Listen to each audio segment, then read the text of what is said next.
성삼위 하나님께서 임재하시는 이 시간 다 같이 영과 진리로 하나님께 예배드리겠습니다.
교독은 교독문 71번 이사야 55장입니다.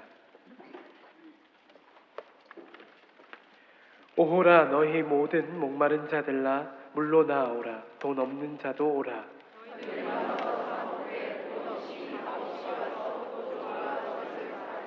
너희가 어찌하여 양식이 아닌 것을 위하여 은을 달아주며 내게 듣고 들을지어다. 그리하면 너희가 좋은 것을 먹을 것이며 너희는 귀를 기울이고 내게로 나와 들으라. 내가 너희를 위하여 영원한 언약을 맺으리니 너희는 여호와를 만날 만한 때에 찾으라. 악인은 그의 길을, 불의한 자는 그의 생각을 버리고 여호와께로 돌아오라. 우리 하나님께로 돌아오라. 그가 너그럽게 용서하시리라. 아멘. 나는 전능하신 아버지 하나님, 천지의 창조주를 믿습니다. 나는 그의 유일하신 아들, 우리 주 예수 그리스도를 믿습니다. 그는 성령으로 잉태되어 동정녀 마리아에게서 나시고 본디오 빌라도에게 고난을 받아 십자가에 못 박혀 죽으시고 장사된 지 사흘 만에 죽은 자 가운데서 다시 살아나셨으며 하늘에 오르시어 전능하신 아버지 하나님 우편에 앉아 계시다가 거기로부터 살아있는 자와 죽은 자를 심판하러 오십니다. 나는 성령을 믿으며 거룩한 공교회와 성도의 교제와 죄를 용서받는 것과 몸의 부활과 영생을 믿습니다. 아멘.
사랑의 주님, 지난 한 주간도 무더위 속에서도 저희들을 지켜주시고 8월의 마지막 날 거룩한 예배의 자리로 불러주시니 감사드립니다.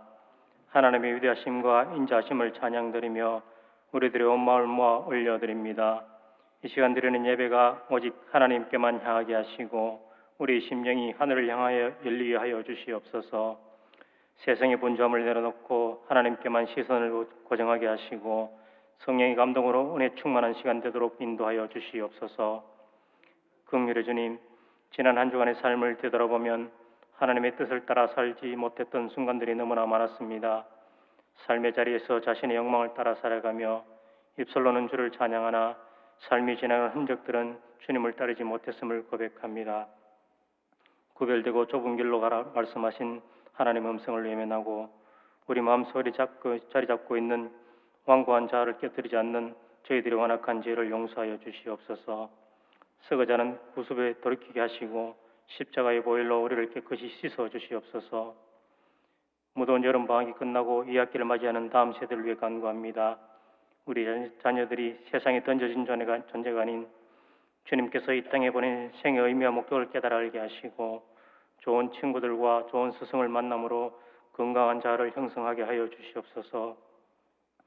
하나님과 사람들에게 사랑받고 인정받는 존재로 하나님의 창조 세계를 바르게 이끌 좋은 일꾼으로 성장하게 인도하여 주시옵소서.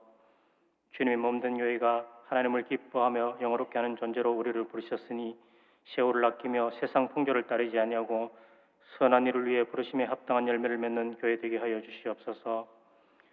오래된 종교적 관습을 떠나 경건의 능력이 살아 역사하는 행함이 믿는 믿음으로 우리에게 허락한 시간과 재능과 물질과 은혜를 세상에 향해 흘려보내는 선한 사마리아 영과 같은 생명을 살리는 일에 모든 성도들이 동참하고 주의 일을 행하는 기쁨을 누리게 하여 주시옵소서. 주님, 이 나라를 긍휼히 여겨 주시옵소서. 우리나라를 흔드는 악한 세력들을 물리쳐 주시고 사방의 적들의 위험에서 보호하여 주시옵소서. 새 정권이 들어섰지만 여전히 정치와 경제, 외교, 사회 각 분야마다 혼란과 갈등이 가득한 이때에 주님의 선하신 뜻이 우리나라 가운데 이루어지게 하여 주시옵소서. 대통령과 국가 지도자들에게 하늘의 지혜와 공의의 마음을 부어주셔서 국민을 위한 참된 섬김과 봉사로 국정을 운영하게 하여 주시옵소서. 지금도 계속되고 있는 세계 곳곳의 전쟁으로 수많은 무관한 생명들이 죽어가고 있습니다. 가족을 잃은 자의 슬픔을 위로해 주시고 가난과 굶주림과 삶의 터전이 파괴된 현장에 절망과 신음소리를 들으시고 그들과 함께 하시며 그들의 눈물을 씻어 주시옵소서. 민족과 열방을 향해 복음을 전도하는 선교사님들을 지켜보호하여 주시옵소서. 힘들고 고된 순간을 오직 말씀에 의지하여 믿음으로 담대하게 잃어본 영혼을 향해 나아가게 하시고 사에게 필요한 모든 것들을 공급하여 주시기를 원합니다. 이 시간 말씀을 선포하시는 이태인 목사님께 성령의 권능을 더하셔서 살아있는 생명의 말씀이 강단에서 울려 퍼질 때에 우리를 향하신 하나님의 뜻을 바로 깨닫고 아는 은혜의 시간이 되도록 하옵소서. 말씀 안에서 치유되고 회복되어 사랑으로 세상을 이길 힘을 주시옵소서. 주님의 이름을 높이는 시온 찬양대의 찬양으로 하나님 찬양과 영광을 받으시옵소서. 더운 날씨에도 교회 여러 곳에서 사랑으로 섬기는 성들들을 기억해 주시며 그들의 삶을 형통한 길로 인도하여 주시옵소서. 우리를 구원하시고 우리 영원한 생명 되신 예수님의 거룩하신 이름으로 기도드립니다. 아멘.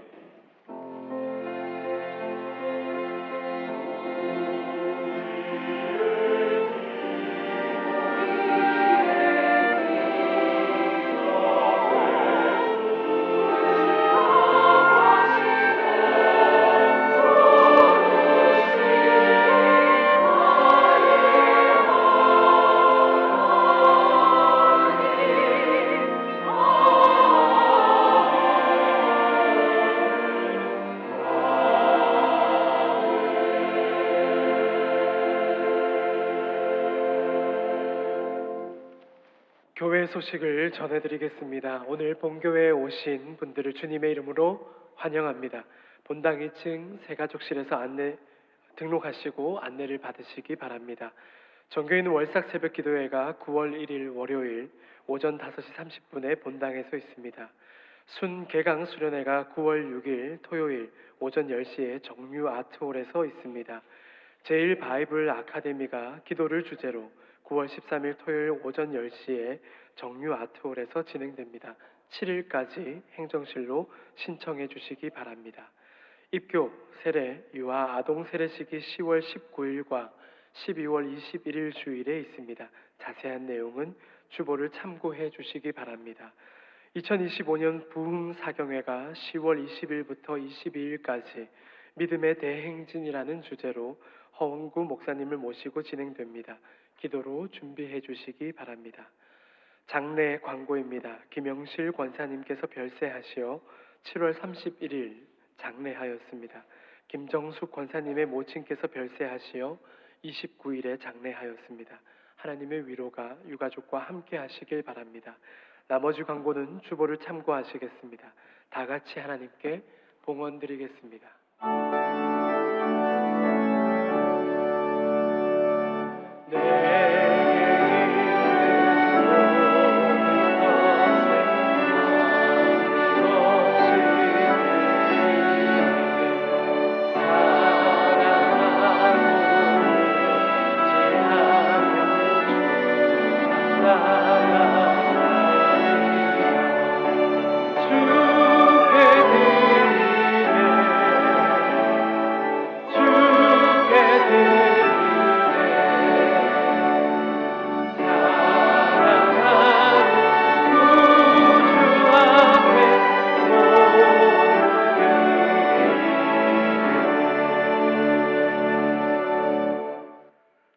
하나님 아버지 감사합니다. 주님께서 선택하신 백성들이 하나님 앞에 나올 때 그냥 오지 아니하고 귀한 예물을 구별하여 하나님 앞에 드리오니 이 예물을 기쁘게 받아 주옵소서. 하나님께 온전하고 정직한 11조를 드립니다. 우리가 세상 속에 살아갈 때에 물질이 필요하지만 그래도 하나님, 저희들은 하나님을 의지하는 사람입니다 라는 마음에 고백을 담아 주님 앞에 드리오니 이 예물을 기쁘게 받아 주옵소서. 말라기 3장 10절의 언약하신 말씀들이 우리 안에 성취되게 하시사 들어와도 나가도 하나님의 복이 있게 하시고 물질의 은사를 부어 주시사 풍족케 하여 주옵소서. 또한 가지가지의 마음을 담아 주님 앞에 감사 예물을 올려드립니다. 힘들 때 공고한 날에 그래도 하나님께서 우리에게 주신 것이 있어서 그것을 감사하는 마음으로 주님 앞에 드리오니 그 감사의 조건들이 갑절이 될 수 있도록 하나님께서 함께하여 주옵소서. 하나님이 주신 것을 받았다고 말하게 하시고 없는 것을 주실 것이라 감사하는 백성들이 되게 하옵소서. 이 예물이 쓰여지는 곳곳마다 주의 복음이 널리 전파되게 하시고 하나님 나라 확장에 쓰임받게 하여 주옵소서. 하나님, 너무나 드리고 싶은데 가난하여 드리지 못하는 성도들이 있다면 저들에게도 동일한 은혜를 허락하여 주옵소서.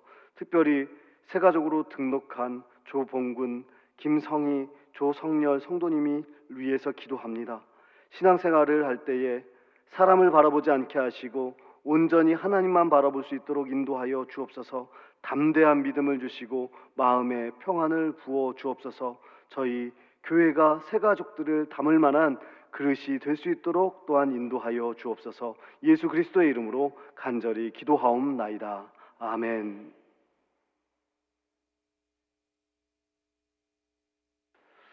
이 시간 6주 교육을 마치고 환영 등록하시는 분들이 앞에서 인사하실 때 신앙생활 잘 하실 수 있도록 격려의 박수 부탁드립니다.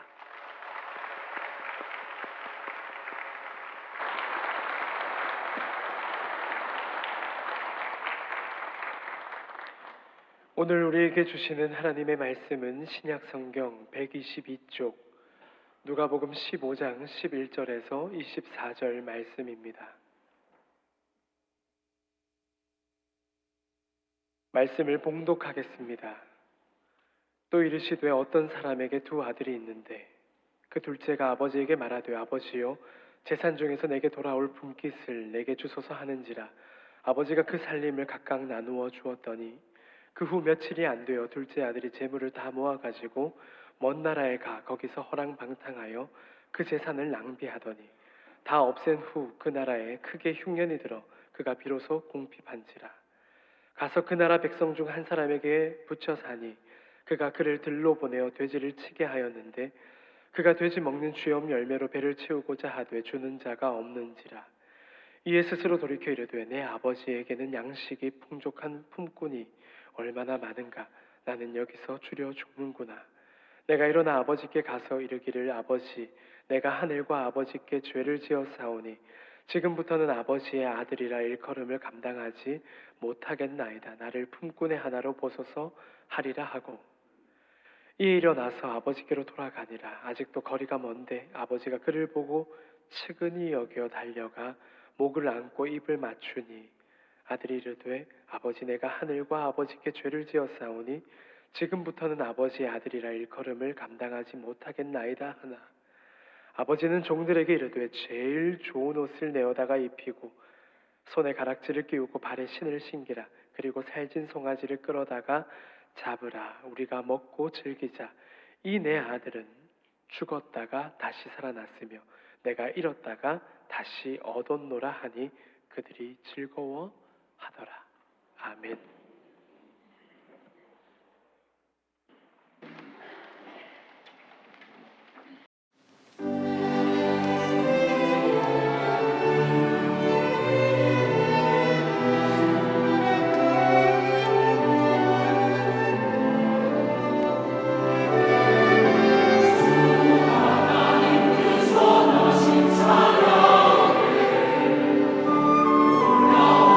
왼쪽 찬양을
위대한 찬양 하나님께서 기쁘게 받으신 줄로 믿습니다. 우리 전후 좌우에 계신 분들과 인사하겠습니다. 사랑합니다. 축복합니다. 인사하겠습니다.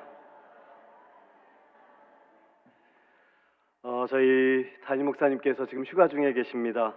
영과 육이 재충전되는 시간이 될 수 있도록 기도해 주시기 바랍니다. 우리가 하나님의 자녀로서 하나님의 말씀을 듣고 또 살아야 한다는 것을 모르는 사람이 어디 있겠습니까? 우리가 몰라서 못 사는 존재가 아니라 살아갈 능력이 없기 때문에 못 사는 존재가 아닙니까? 우리의 육체의 소욕은 하나님 아버지를 믿는다고 해서 또 구원을 받았다고 해서 주님을 안다고 해서 없어지는 것이 아닙니다. 지속적으로 육신이 편한 것, 육신이 즐거운 것을 저희들은 좋아하게 되어 있습니다. 그래서 때로는 돈과 또한 사람을 의지하고 때로는 명예와 건강을 의지하기도 합니다. 그래서 아버지는 이제 필요 없습니다. 나에게는 돈이 필요합니다. 라고 말한 둘째 아들의 고백이 우리의 삶 속에서 계속해서 나오고 있는 것입니다. 그렇다면 하나님의 백성들이 이 거친 광야 같은 세상에서 하나님의 백성답게 살아갈 수 있는 힘은 과연 무엇일까요? 오늘 성경은 바로 하나님 아버지의 사랑과 은혜라고 우리에게 말씀해 주고 있습니다. 그래서 아버지 하나님의 사랑과 은혜를 예배를 통해서, 찬양을 통해서, 말씀을 통해서, 기도를 통해서 공급받는 사람들이 하나님의 사역을 잘 감당하고 가정을 잘 지켜내고 세상에 나가서도 하나님의 선한 영향을 나타낸다고 한다는 사실입니다. 그런데 내 안에 하나님이 주신 사랑과 은혜가 공급되어지지 않는다고 한다면, 그 은혜가 메말라 버린다고 한다면 가정을 잘 지켜낼 수가 없습니다. 교회에서 사역을 잘 감당할 수도 없고 일터에서 세상에서 선한 영향력을 끼칠 수 없는 것입니다. 저도 목회자이지만 제가 예배와 말씀과 찬양과 기도로 제 안에 충만한 마음이 있어요. 하나님의 사랑과 은혜가 충만하게 임하져 있어요. 그러면 제 아내와 딸이 진짜 이뻐 보여요. 마치 아내는 결실한 포도나무 같고 성경에서 나오는, 딸은 감람나무 같아요. 그래서 이런 자녀와 아내를 주셔서 참 감사합니다라는 고백이 나옵니다. 그런데 제 안에 하나님의 사랑과 은혜가 없으면, 그 사랑이 공급되어지지 않으면 제 아내와 딸이 집에 가도 안 이뻐 보여요. 폭삭 소가수다에 나오는 금명이가 더 이뻐 보이고 주말 드라마 화려한 날들에 나온 지은호 양이 훨씬 더 예뻐 보입니다. 혹시 야구를 좋아하시는 분들이 계십니까? 야구 아나운서 하면, 해설자 하면 누가 제일 생각나십니까? 바로 지금 고인이 되셨지만 하이성 씨가 있습니다. 이분은 젊었을 때 별명이 개차반이었다고 합니다. 왜냐하면 아버지가 장군이었어요. 3스타 중장 장군이었습니다. 근데 어머니랑 이혼을 하셨나 보니까 환경적으로 좋지 않았습니다. 그래서 사고를 되게 많이 쳤다고 합니다. 하도 아들이 사고를 많이 치니까 이제 아버지가 군대에 보내기로 작정을 한 겁니다. 집에 딱 돌아왔는데 군대 징집 영장이 있는 것입니다. 그때 당시에 장군의 아들이면 아들을 군대에 안 보내도 됐거든요. 그런 시대였습니다. 근데 아버지가 아들을 군대에 보낸 것이죠. 그때 하이성 씨의 고백이 있습니다. 이를 갈면서 생각했다고 합니다. 이 사람은 내 아버지가 아니다. 그런데 더 놀라운 것은 베트남 전쟁에 보낸 겁니다. 이제 머리를 빡빡 깎고 하이성 씨가 이를 갈면서 용산역에서 이제 부산으로 내려가는 기차를 탑니다. 거기서 이제 내려서 부산에서 배를 타고 베트남으로 가게 되어 있었습니다. 그런데 그 기차 안에, 부산으로 내려가는 기차 안에 아버지가 탔다는 이야기를 들은 겁니다. 그래서 속으로 그러면 그렇지, 내 아버지인데 나에게 겁만 주고 나를 빼내어 주시겠지. 그런데 마지막에 이제 시간이 다 되어가고 마지막 칸에서 아들을 불렀다고 합니다. 마지막 칸에서 자기를 불러서 노란 봉투 하나를 주면서 이렇게 말했다고 합니다. 일성아, 여기 안에 $100가 들어있다. 내가 만일 베트남 전쟁에서 베트공을 만나서 죽음의 위협이 닥치게 되면, 사로잡히게 되면 이 돈을 주고 반드시 살아 돌아오기를 바란다. 아버지가 집에서 끝까지 기다리고 있겠다. 근데 여기서 더 중요한 것은 아버지가 말하고 나서 등을 돌리고 앞으로 걸어가는데, 그냥 걸어가는 것이 아니라 등이 이렇게 들썩들썩 한다는 것입니다. 그 모습을 본 거예요. 아버지가 걸어가면서 울면서 간 겁니다. 그 모습을 바라보면서 결심했다고 합니다. 다시는 아버지의 눈에 눈물 나게 하지 말아야지. 그리고 아버지를 생각하면서 그 어려움을 다 견뎠다고 합니다. 그리고 훌륭한 야구 해설자가 되고 나서 마지막에 이렇게 고백합니다. 아버지의 사랑이 아니었다면 내가 여기까지 올 수 없었을 것입니다. 오늘 말씀이 그러한 말씀입니다. 둘째 아들이 아버지 살아 생전에 저에게 유산의 몫을 주십시오라고 말합니다. 이것을 이해하려면 그 당대의 유대 사회의 문화를 아셔야 됩니다. 장자는 아버지의 유산을 3분의 1을 받게 되어 있습니다. 3분의 1은 아들들이 n분의 1을 해서 나눠 갖게 되어 있었습니다. 또한 그 유산은 언제 받냐면 아버지가 돌아가신 다음에, 아버지가 죽어야지만 그 유산을 받게 되어 있었습니다. 그러니까 이 둘째 아들이 아버지에게 재산을 달라는 것은 아버지 빨리 지금 죽었으면 좋겠습니다 라는 의미입니다. 한마디로 자신은 아버지는 필요 없습니다. 이제 저에게는 돈이 필요하고 재산이 필요합니다 라는 의미입니다. 이 내용을 유명한 팀 켈러 목사님이 이렇게 해석하셨더라고요. 아들이 요구하는 것은, 둘째 아들이 요구하는 것은 아버지의 목숨을 찢어서 달라는 것이었다라고 해석합니다. 만약에 여러분들에게 재산이 있어요. 그런데 그 재산을 달라고 하는 자녀들이 있다면, 만약에 달라고 한다면 여러분은 주실 것입니까? 안 주실 것입니까?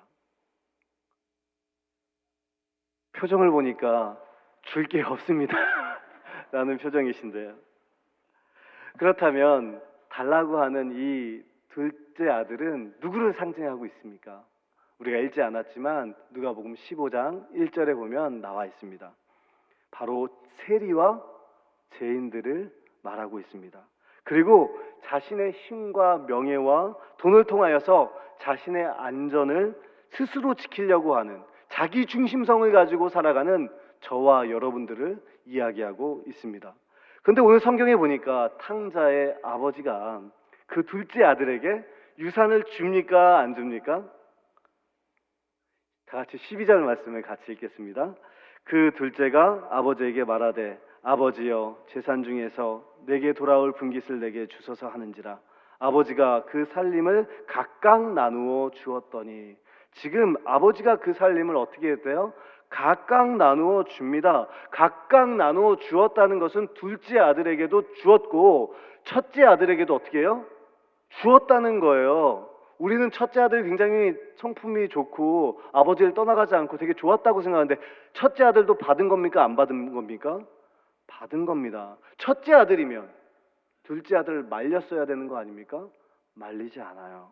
그러니까 첫째 아들도 하나님 아버지의 사랑이 필요한 아들이고, 둘째 아들도 하나님의 사랑과 은혜가 필요한 아들입니다. 첫째 아들도 하나님 아버지의 마음을 헤아리지 못했다는 것입니다. 그런데 중요한 것이 있어요. 아버지가 아무런 대가를 바라지 않고 그 재산을 어떻게 해요? 줍니다. 그래서 하나님의 사랑과 은혜가 이 아버지의 이 침묵 속에, 아무 대가를 바라지 않고 주는 이 침묵 속에 다 담겨져 있는 것입니다. 이 상황에서 중동에 그때 당시에 정통적인 아버지가 보일 반응은 딱 한 가지뿐이 없습니다. 엄하게 혼낸 후에 어떻게 해요? 쫓아내는 것입니다. 그러나 아버지는 아무 말하지 않습니다. 그런데 이것이 얼마나 힘든 건지 여러분들도 아시지 않습니까? 여러분들 자녀에게 침묵하는 것이 쉽습니까? 얼마나 자녀들에게 많은 말들을 하십니까? 그래서 요즘에 아이들이 엄마는 이렇대요. 잔소리를 한대요. 그런데 은사래요, 은사. 하나님이 주신 은사가 잔소리인데 옳은 말을 기분 나쁘게 말하는 은사가 엄마에게 있대요. 정말 사랑하는 사람은 말을 많이 하지 않습니다. 교회 공동체 안에서도 마찬가지입니다. 주님 안에서 친밀한 교제를 하는 분들을 보십시오. 코이노이아를 정말 실천하는 분들을 보십시오. 말을 많이 하지 않습니다. 행동으로 보여줍니다. 따뜻한 눈빛으로 바라봐 주시고요. 그분을 위해서 중보적 기도를 해 주십니다. 그것도 골방에서요. 보이는 데서 말고요. 그리고 항상 모든 것을 행동으로 보여주시면서 뭐 하나라도 더 주려고 노력하십니다. 우리 예수님을 한번 보십시오. 가장 밑바닥에서 예수님을 저주하고 부인하고 그래서 디베라 바닷가로 도망간 베드로에게 누가 찾아가셨습니까? 예수님이 찾아가 주셔서 진짜 아가페의 사랑을 보여주시지 않습니까? 밤새 고기를 잡지 못하는 베드로에게 물고기를 잡게 하시죠. 그리고 말없이 불을 지피시고 그 위에 떡을 구우시고 생선을 구우시고 베드로를 그냥 먹이십니다. 그리고 나서 말씀하시죠. 네가 나를 사랑하느냐? 라고 물어보십니다. 이것이 진짜 사랑이라는 거예요. 이 사랑을 통해서 베드로는 수치가 없어집니다. 부끄러움이 없어집니다. 다시 일어납니다. 다시 힘을 냅니다. 십자가에 거꾸려 달려서 죽을 때까지 하나님이 주신 사명, 복음을 전하는 사명을 감당해냅니다. 오늘 성경에 나오는 탕자를 한번 보십시오. 집 밖에 나가면 나는 자유다 라고 생각하면서 살아가지 않습니까? 그런데 집 밖에 나가면 무슨 고생입니까? 어떻게 해서든지 도와주려고 지금 말씀해 주셔서 감사합니다. 개고생이죠. 이것은 나가본 사람만이 알 수 있다는 것입니다. 신앙생활도 마찬가지입니다. 교회 안에서만 오랫동안 신앙생활을 한 분도 하나님의 사랑과 은혜를 알 수 있습니다. 그런데 집 밖에 나가서 방황해보고 힘들어해 본 사람이 다시 교회 안으로 들어왔을 때 아버지 하나님의 사랑과 은혜를 더 절실하게 알게 됩니다. 제가 이렇게 말씀드리면 나도 이제 문 밖을 나가서 세상에 나가서 방황하며 살아야지 하는 분들도 계실 줄도 믿습니다. 그런데 그럴 필요가 없어요. 왜냐하면 저와 여러분들은 이미 집 밖에 나갔다가 다시 돌아오신 분들입니다. 그리고 우리들은 교회 안에는 있지만 끊임없이 나갔다 들어왔다 반복하는 돌아온 영적인 탕자인 줄로 믿습니다. 둘째 아들은 주어진 것에 감사하며 살기보다 아버지를 떠났어요. 가장 큰 문제는 아버지를 떠난 것이 문제였습니다. 그리고 세상의 쾌락을 따라 자기의 뜻대로 자기의 생각대로 살기로 선택을 합니다. 집 밖에 나갑니다. 처음에 돈이 있으니까 방탕하게 살면서도 재미있게 삽니다. 재미있게 즐거움을 추구하면서 살아갈 때는 아버지가 생각날까요?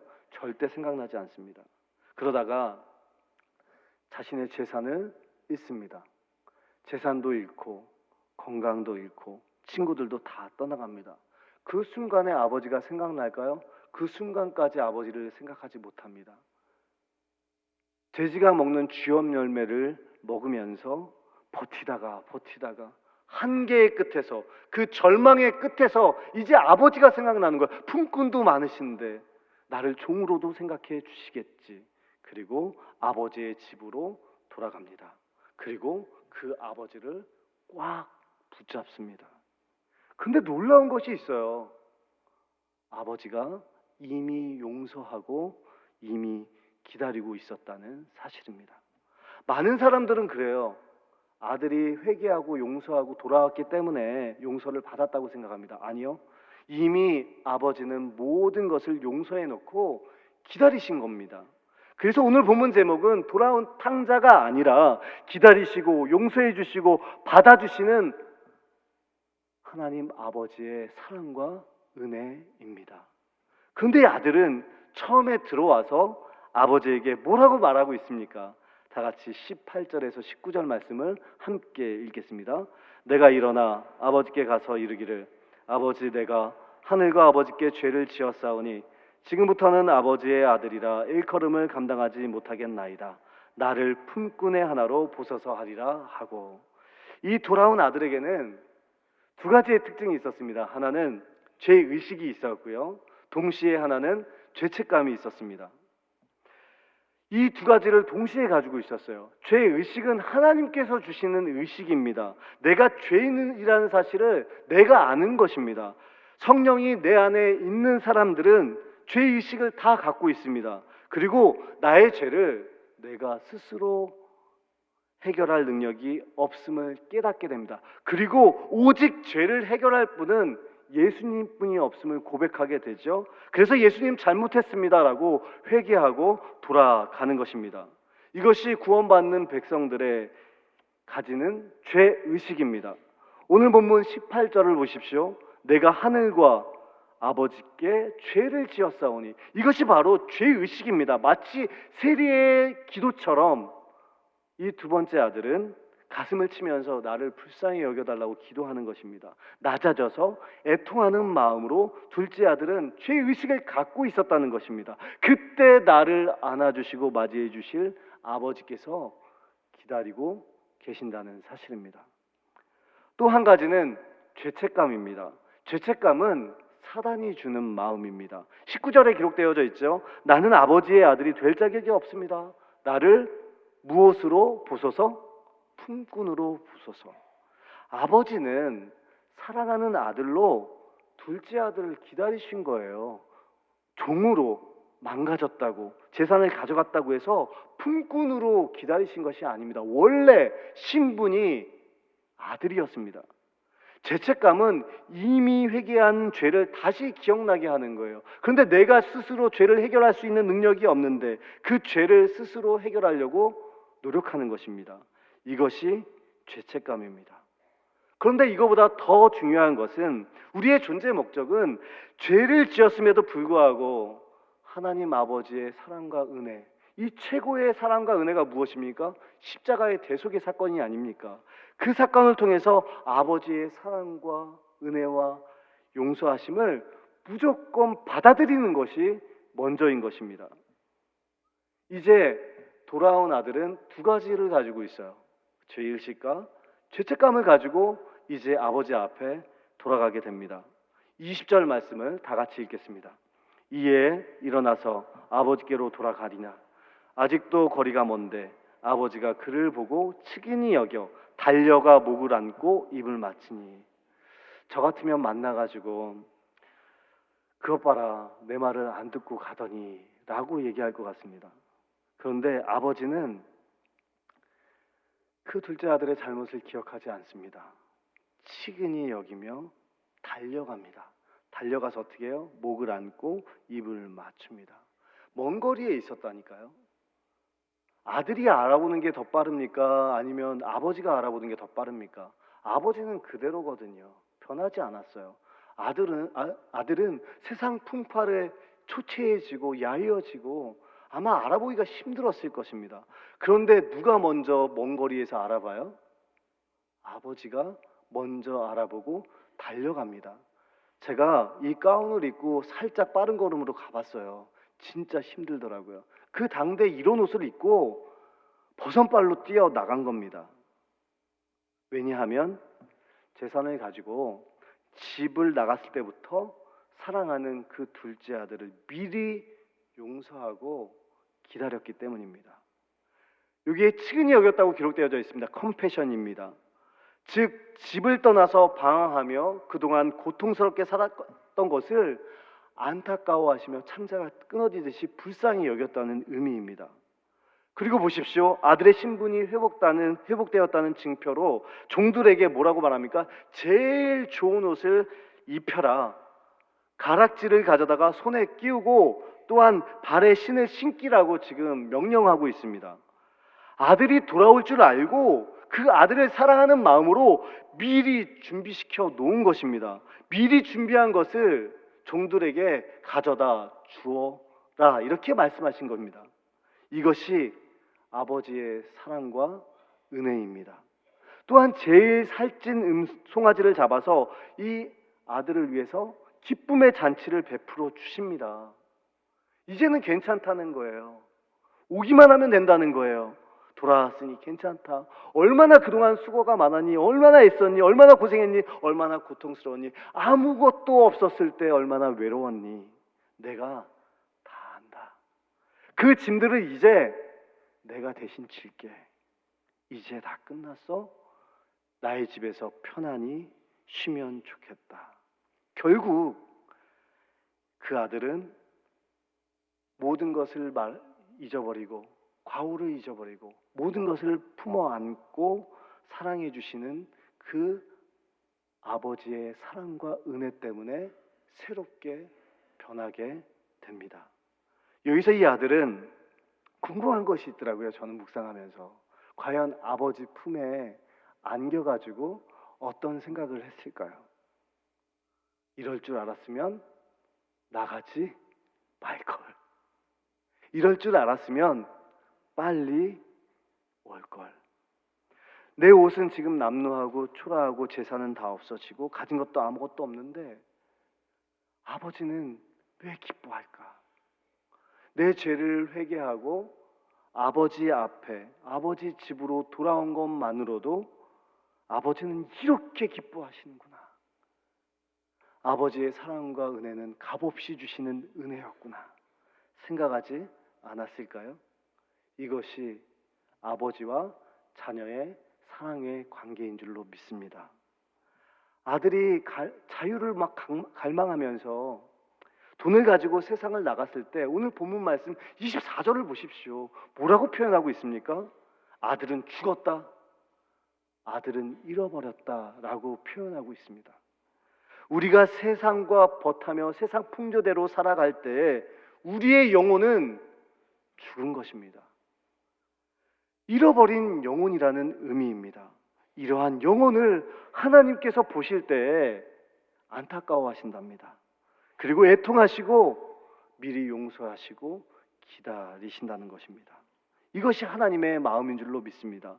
이 비유를 통해서 예수님께서 둘째 아들과 같은 세리와 죄인들, 첫째 아들과 같은 바리새인들과 서기관, 그리고 우리 모두에게 말씀하시는 겁니다. 돌아와라. 너희들도 돌아와라. 나에게 돌아와라. 이제 하나님 아버지의 사랑과 은혜를 경험하고 돌아온 둘째 아들은 죽었다가 다시 살아납니다. 잃었다가 다시 찾는 사람이 됩니다. 여러분들은 어떤 모습을 가지고 있습니까? 둘째 아들이 어떤 모습이 있으십니까? 첫째 아들의 어떤 모습이 있으십니까? 죄 때문에 부끄러워하는 모습들이 있으십니까? 모두 다 괜찮답니다. 하나님이 아직도 여러분들을 더욱더 기다리시고 애타게 찾으십니다. 하나님께로 돌아가기만 하면 됩니다. 하나님 품속에 안기기만 하면 됩니다. 그러면 하나님께서 먼저 알아보신다고 합니다. 그리고 탕자와 같이 우리를 위해서 달려오십니다. 먼저 알아봐 주시고 그리고 우리를 품에 안아주시고 용서하시고 너는 내 아들이다. 너의 신부는 아들이다. 그리고 내 기뻐하는 자다. 라고 말씀해 주신답니다. 마지막으로 렘브란트의 돌아온 탕자라는 그림을 한번 보십시오. 아버지가 어떻게 아들을 품고 있는지 자세하게 그림으로 표현되어지고 있습니다. 아들의 얼굴이 나오진 않지만 아마 많이 야이었을 것 같아요. 잘 먹질 못해서 야이었을 것 같습니다. 또한 헤어진 옷을 입고 또 돼지 쥐염 열매를 먹었으니까 돼지 우리에서 살지 않았습니까? 그러니까 얼마나 냄새가 났겠습니까? 역한 냄새가 났을 것입니다. 그리고 달아서 벗겨진 신발을 지금 신고 있습니다. 근데 중요한 것이 있어요. 너무 부끄럽고 수치스러워서 아버지 얼굴을 보지 못하고 있어요. 고개도 들지 못한 채 아버지 앞에 무릎을 꿇고 있습니다. 그런데 이러한 아들을 아버지는 따뜻한 눈빛으로 바라봐 주세요. 그리고 따뜻하게 안아주십니다. 하나님 아버지의 사랑과 은혜를 표현해 주고 있습니다. 우리 예수님께서도 공생에 나가기 전에 마귀의 시험을 받기 전에 항상 그 마음속에 뭐가 있었냐면 하나님 아버지의 사랑과 은혜를 마음에 품고 있었어요. 세례를 받으실 때 기억하고 계십니까? 하늘의 음성을 듣지 않았습니까? 사랑하는 내 아들이다. 이는 내 사랑하는 아들이요 내 기뻐하는 자라. 그 하나님의 사랑과 은혜를 가지고 거친 세상에 나갑니다. 사단의 시험을 이깁니다. 주님이 주신 사명을 감당합니다. 죄인도 세리도 창기도 소외받고 어려운 사람들 다 품에 안아주시지 않습니까? 그리고 그 십자가의 사명을 감당해내지 않습니까? 우리도 예수님처럼 하나님 아버지의 사랑과 은혜를 마음에 품고 거친 세상으로, 광야와 같은 세상으로 나가서 하나님 아버지의 신분으로 기뻐하며 진짜 아들로서 하나님 아버지를 돕는 그러한 거룩한 주님의 자녀들 될 수 있기를 간절히 소망합니다. 이 시간 하나님께서 여러분들에게 그러한 사랑과 은혜를 공급해 주실 줄로 믿습니다. 이 시간 가슴에 손을 한번 모아보기를 원합니다. 그리고 함께 기도하실 때 이렇게 기도하셨으면 좋겠어요. 우리가 이 세상에서 승리하는 비결은 바로 하나님의 사랑과 은혜임을 저희들이 믿습니다. 이 시간 결단하며 기도할 때 하나님이 베푸시는 사랑과 은혜를 저희들에게도 베풀어 주시고 공급해 주시옵소서. 그 시험으로 세상에 나가서 세상의 유혹을 이기게 하시고 아버지의 사랑과 은혜가 우리 가정에, 우리 교회에, 우리 일터에 흘러갈 수 있도록 인도하여 주옵소서. 이 시간 다 같이 결단하며 기도하겠습니다. 하나님 아버지 감사합니다. 이 시간 죄 때문에 부끄러워하지 않아도 된다고 말씀하여 주십니다. 괜찮아 돌아오기만 하면 돼 라고 말씀하여 주십니다. 탕자와 같은 우리, 첫째 아들과 같은 우리, 둘째 아들과 같은 우리, 미리 용서하고 기다리시는 하나님께 돌아가기를 하나님 이 시간 고백합니다. 그러면 하나님께서 우리를 먼저 알아보신다고 말씀하여 주십니다. 탕자와 같은 우리를 위해서 달려오신다고 말씀하여 주십니다. 우리를 품에 안으시고 용서하시고 너는 내 사랑하는 아들이라고 기뻐하는 자라고 말씀하여 주실 줄로 믿습니다. 이 시간 예배의 자리에 나왔습니다. 세상에 나갈 때 하나님 이 예배의 자리에서 힘을 얻게 하여 주옵소서. 기도를 통해서 하나님 은혜를 공급해 주옵소서. 하나님과 함께 동행하게 하여 주시고 그 힘으로 세상의 유혹을 이기는 은혜를 이 시간 부어 주옵소서. 죽었다가 살아난 아들, 잃어버렸다가 다시 찾는 아들이 되어서 하나님의 구원과 사랑과 은혜가 매일매일 우리의 삶 속에 회복될 수 있도록 하나님 함께하여 주옵소서. 그 하나님의 아버지의 사랑과 은혜가 우리 가정에 흘러넘치기를 원합니다. 우리 교회에도 흘러넘치기를 원합니다. 그리고 우리 일터에도 흘러갈 수 있도록 하나님 함께하여 주옵소서. 하나님 아버지 감사합니다. 죽은 자들에게 모든 것을 내어주셨던 하나님 아버지의 참 사랑, 둘째 아들이 다시 들어오기를 미리 용서하고 기다리셨던 하나님 아버지의 은혜를 경험하며 그 사랑과 은혜를 우리도 소유할 수 있도록 인도하여 주옵소서. 그 하나님의 사랑과 은혜를 다시 한번 붙잡고 그 힘으로 세상으로 나가서 하나님의 사랑하는 기뻐하는 자녀로 살아갈 수 있도록 인도하여 주옵소서. 예수 그리스도의 이름으로 간절히 기도하옵나이다. 아멘. 이 시간 다 같이 일어나셔서 결단의 찬양 하나님께 드리겠습니다.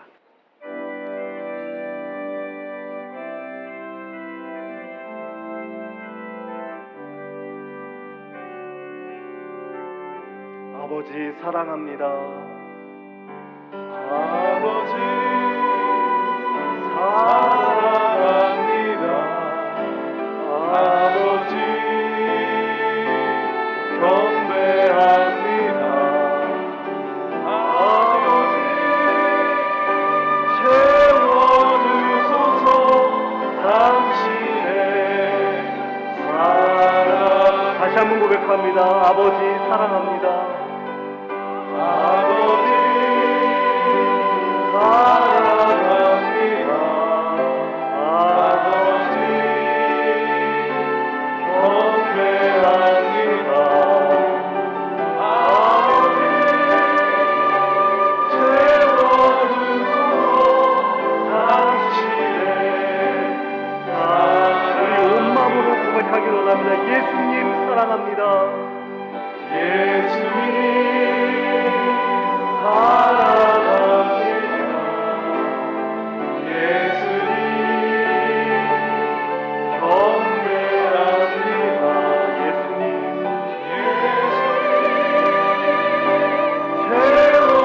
채워주소서. 당신의 사랑 우리의 삶을 만져주옵소서. 성령님 사랑합니다. 성령님 경배합니다. 성령님 채워주소서. 당신의 사랑 우리 마지막으로 고백합니다. 아버지 사랑합니다. 아버지 사랑합니다. 아버지 경배합니다. 아버지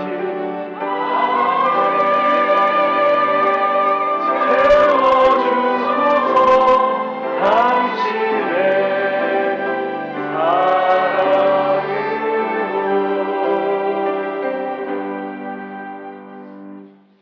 하나님 아버지, 주님께서 채워주실 줄로 믿습니다.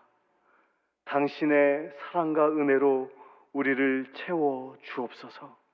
이제는 예수 그리스도의 은혜와 하나님의 극진하신 사랑하심과 성령님의 위로하심이 주님 앞에 엎드려 하나님 아버지의 은혜와 사랑이 우리 안에 회복되어 개인과 가정과 교회와 일터에서 하나님 아버지를 돕는 진짜 아들의 신분으로 살아가기를 결단하고 소망하는 제1의 가족들 머리 위에 생명과도 같은 자녀들과 가정과 교회와 선교와 또한 이 나라 이 민족 위에 지금부터 영원까지 함께 하시기를 간절히 축원하옵나이다.